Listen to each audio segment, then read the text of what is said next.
नई दिल्ली 12 सितंबर 2025। Supreme court की 5 जजों की संविधान पीठ ने राष्ट्रपति द्रौपदी मुर्मू द्वारा भेजे गए प्रेसिडेंशियल रेफरेंस पर सुनवाई पूरी कर ली है। ये रेफरेंस अनुच्छेद 143 के तहत भेजा गया था, जिसमें राज्यपालों और राष्ट्रपति द्वारा विधेयकों पर सहमति देने की समय सीमा तय करने के सुप्रीम कोर्ट के अप्रैल 2025 के फैसले पर स्पष्टता मांगी गई थी। सुनवाई के दौरान मुख्य न्यायाधीश CJI BR गवई और solicitor general SG Tushar Mehta के बीच तीखी बहस हुई, जो संवैधानिक शक्तियों, न्यायिक सक्रियता और लोकतंत्र की रक्षा पर केंद्रित रही। पीठ में जस्टिस सूर्यकांत, विक्रमनाथ, PS नरसिम्हा और AS चिंदुका भी शामिल थे। सुनवाई 19 अगस्त 2025 से शुरू हुई और 10 सितंबर तक चली। केंद्र सरकार की ओर से पेश SG तुषार मेहता ने जोरदार दलीलें देते हुए कहा कि राज्यपालों को विधेयकों पर अनिश्चित काल तक रोकने का अधिकार है, लेकिन ये दुर्लभ मामलों में होना चाहिए। उन्होंने तर्क दिया कि संविधान में जहां समय सीमा लगानी होती, वहां स्पष्ट प्रावधान है, जैसे डीम्ड असेंट क्लॉज। मेहता ने कहा, राज्यपाल का पद संवैधानिक संरक्षक का है। यदि समय सीमा तय कर दी गई तो ये पद डाकिया बन जाएगा। उन्होंने ऐतिहासिक आंकड़ों का हवाला देते हुए बताया कि 1950 से अब तक 17,000 से अधिक विधेयकों में से केवल 20 पर सहमति रोकी गई, जो 0.1% से कम है। ये लोकतंत्र की जंगली जानवर जैसी प्रकृति है, जहां राजनीतिक प्रक्रिया ही समाधान है, न कि न्यायिक हस्तक्षेप, मेहता ने कहा। CJI गवई ने मेहता की दलीलों पर तीखा प्रहार किया। उन्होंने पूछा, क्या सुप्रीम कोर्ट संविधान का संरक्षक होने के बावजूद असहाय बैठा रहे जब राज्यपाल विधेयक 4 साल तक लंबित रखते हैं? क्या ये लोकतंत्र है कि 2020 का विधेयक 2025 में भी अटका रहे? गवई ने संविधान सभा की बहसों का जिक्र करते हुए कहा कि मूल मसौदे में राज्यपाल को 6 सप्ताह में निर्णय लेने का प्रावधान था, जो बाद में जितनी जल्दी संभव हो कर बदल दिया गया। यदि राज्यपाल विधेयक अनिश्चित काल के लिए रोक ले तो विधानसभा अपंग हो जाएगी।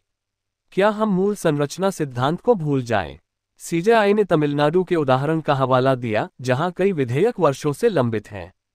बहस का एक प्रमुख बिंदु राज्य सरकारों द्वारा केंद्र के खिलाफ अनुच्छेद 32 के तहत रिट याचिका दायर करने की वैधता पर था। मेहता ने कहा, राज्य सरकार संवैधानिक निकाय है, उसके मौलिक अधिकार नहीं हो सकते। केवल नागरिक ही अनुच्छेद 32 का उपयोग कर सकते हैं। यदि राज्य केंद्र के खिलाफ याचिका दायर करेंगे तो अनुच्छेद 361 की राष्ट्रपति राज्यपाल को मिली प्रतिरक्षा व्यर्थ हो जाएगी। उन्होंने जोड़ा कि राज्यपाल केंद्र का प्रतिनिधि नहीं बल्कि संवैधानिक लिंक है। लेकिन CJI गवई ने पलटकर कहा, राज्यपाल केंद्र का प्रतिनिधि कैसे नहीं? संविधान सभा बहसों में उन्हें केंद्र राज्य के महत्वपूर्ण पुल कहा गया। यदि राज्यपाल विधेयक रोककर विधानसभा को निष्क्रिय कर दे तो क्या अदालतें चुप रहें? एक अन्य विवादास्पद क्षण में मेहता ने न्यायिक सक्रियता पर टिप्पणी की। उन्होंने कहा, न्यायिक सक्रियता अच्छी है, लेकिन यह न्यायिक आतंकवाद न बने। CJI गवई ने सहमति जताई, मैं हमेशा कहता हूं कि न्यायिक सक्रियता न्यायिक आतंकवाद न बने। लेकिन उन्होंने जोर दिया कि बेसिक स्ट्रक्चर सिद्धांत न्यायिक हस्तक्षेप से ही आया। मेहता ने राजनीतिक समाधान पर जोर दिया, हर लॉकजाम का हल न्यायालय नहीं, राजनीतिक प्रक्रिया से सुलझाएं। गवई ने जवाब दिया, राज्यपाल किसी के प्रति जवाबदेह नहीं। यदि वह विधेयक अनिश्चित काल के लिए रोक ले तो 2/3 बहुमत वाली सरकार की इच्छा क्या होगी? सुनवाई के दौरान हास्य के क्षण भी आए।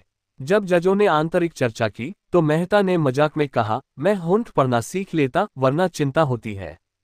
CJI ने बॉम्बे हाईकोर्ट के एक जज का किस्सा सुनाया, जो फैसले देने के अलावा सब कुछ करते थे।